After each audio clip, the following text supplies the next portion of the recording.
All right, gang, welcome back to part 2 of Financial Accounting Review. So, remember that financial accounting is based upon these 3 guiding principles.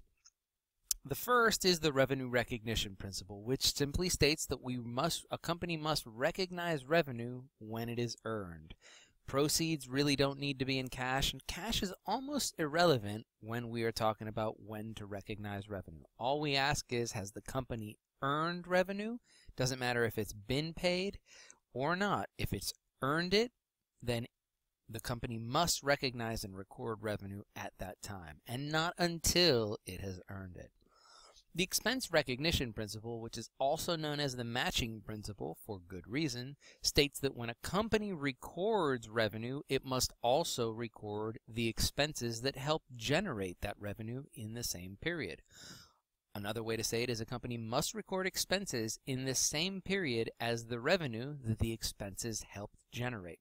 We'll talk about that a bit more. I think a simple way to think about it, though, is when a company uses up the value of an asset is also the time to be recognizing an expense. We'll go through quite a few examples. And then, of course, the cost principle, which is fairly easiest of the principles, but will be very relevant in this semester. And that states that accounting information is based on actual cost. It's an objective amount, not an estimated worth, not its value, but whatever it cost them. The example I like to use is if a company goes out and buys a brand new Rolls-Royce for $100 cash, the company would record a vehicle at $100, right? The company now owns a $100 vehicle, not a multi-$100,000 vehicle. Even though we may know that that's what it's worth, every company records items at their actual cost, not at their worth or value. All of these will come in real important, and let's discuss a little bit more these main ones. So, revenue recognition principle, remember that anytime we receive money or anything else of value doesn't necessarily mean that we recognize revenue at that. Instead, ask yourself, why did we receive this money? Why did our company receive money or something else of value? Generally, it'll be money. Number 1, if we've earned it, well, then we recognize revenue. If number 2, we owe something in exchange for this money, then what we've picked up is a liability, not an expense, or not revenue at this point. So, for example, if we cut hair for a living and we cut someone's hair and they pay us for it, well, we've earned revenue. We receive that cash because we cut someone's hair. However, if we cut hair and someone pays us money to cut their hair in the future, well, we've certainly received cash, right? But we haven't earned it yet, so we cannot record revenue. We now owe something and we have to record a liability. The expense recognition principle, generally this is going to be when our company spends money or when we take on debt, right? When we owe someone for something. Doesn't mean we've incurred an expense necessarily just because we spent money or because we've taken on some new kind of debt. Instead, we have to ask ourselves, why did we spend this money or have we taken on this debt? Number 1, have we paid for something of value that's value has already been used up? If so, it's an expense. If we paid for something that we own and has a future value and will provide us a benefit in the future, well, then we've obtained an asset in exchange for spending that money or taking on the debt. So we would record an asset.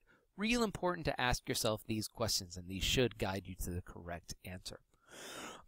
Remember that the accounting equation shown here in simple form and shown here a little bit more drawn out, showing the breakdown of equity majored account types, must always remain in balance. So one side of the equation must always be in balance with the other side of the equation. Let's go through a couple examples here, transaction analysis, and let's assume that the company we're creating is Harriet the Hair Cutter of Hollywood, okay? It's a service company, and eventually they will become a merchandising company because they'll be selling beauty products. But for now, it's haircuts and other beauty services only. Harriet is the one and only owner, and she's going to go ahead and create this business. And to do so, she is going to invest $30,000 of her own money into the business, right? So what would that look like? Well, the way to do it first is think about what's happening. The company is getting $30,000 cash. And remember, we're always thinking about the company, not the owners themselves, but the company. So the company's assets have increased. Specifically, the cash asset has increased by $30,000 when the owner invests $30,000, right?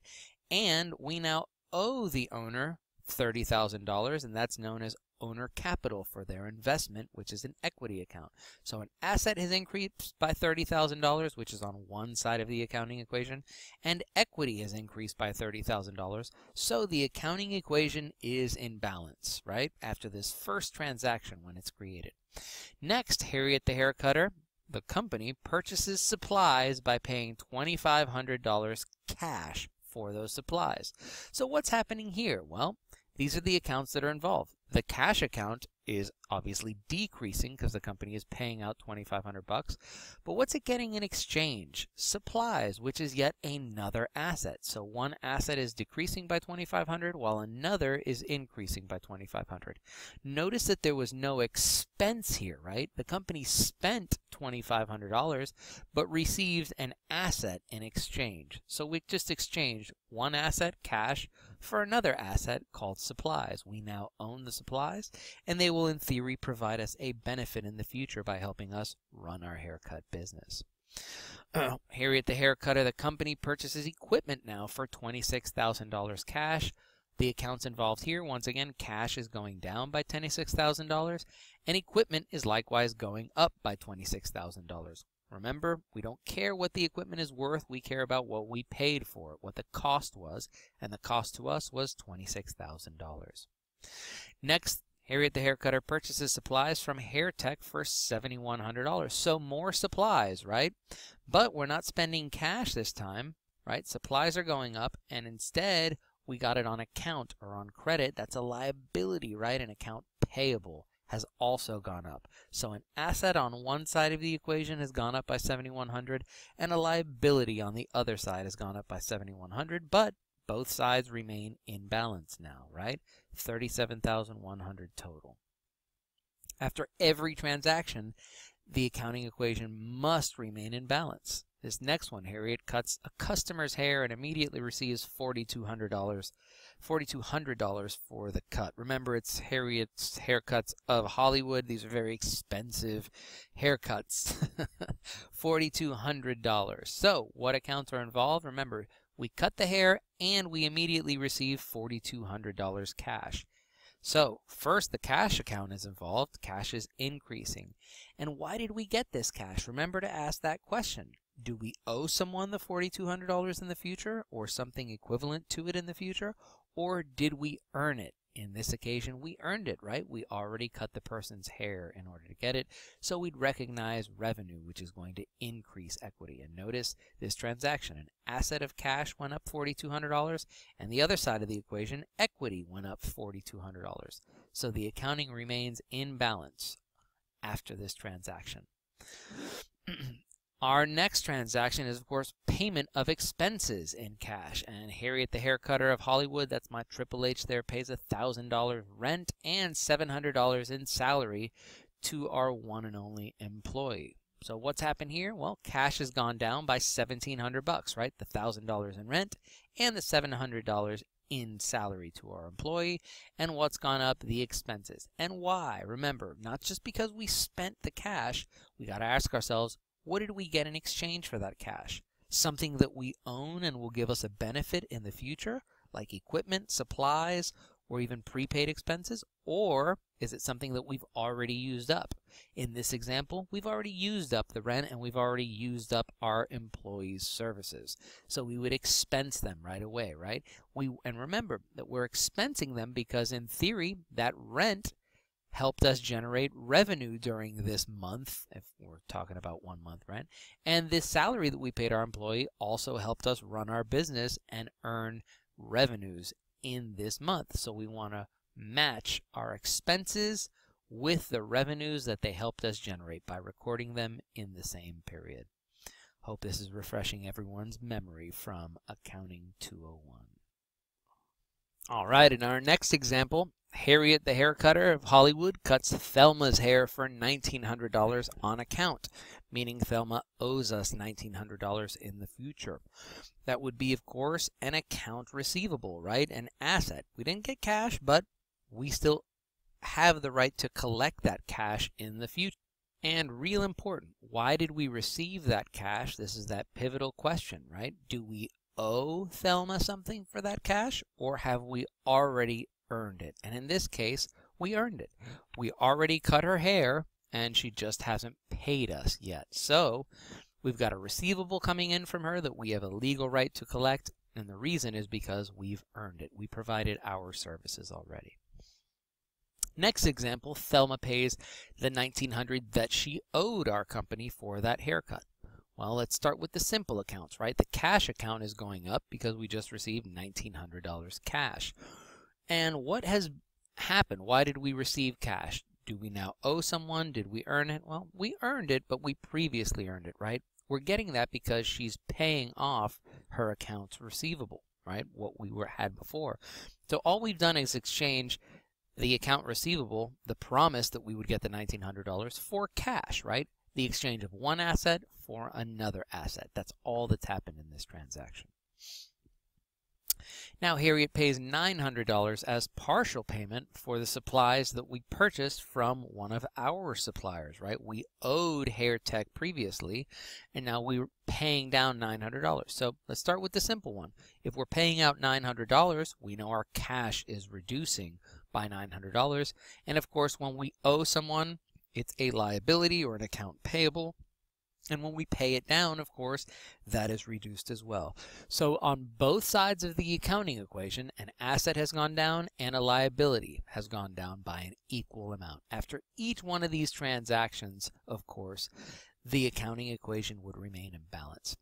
Now let's assume Harriet takes $200 out of the business to spend on personal stuff. We're talking about the owner now taking out some money. Well, the cash is going to, of course, be reduced for the company, and owner withdrawals has increased. So remember that owner withdrawals, even though it is increasing, it is a negative amount on the right side of the accounting equation. So the amounts will remain in balance. Again, keep that handy slide, that number 1 slide from the handout handy, and you'll see what I mean. Now let's jump back into the general ledger discussion, right? And every account that we have, albeit the cash account, every single account receivable account, you name it, every single one has its own general ledger account, and it is represented by what we use as T accounts, right?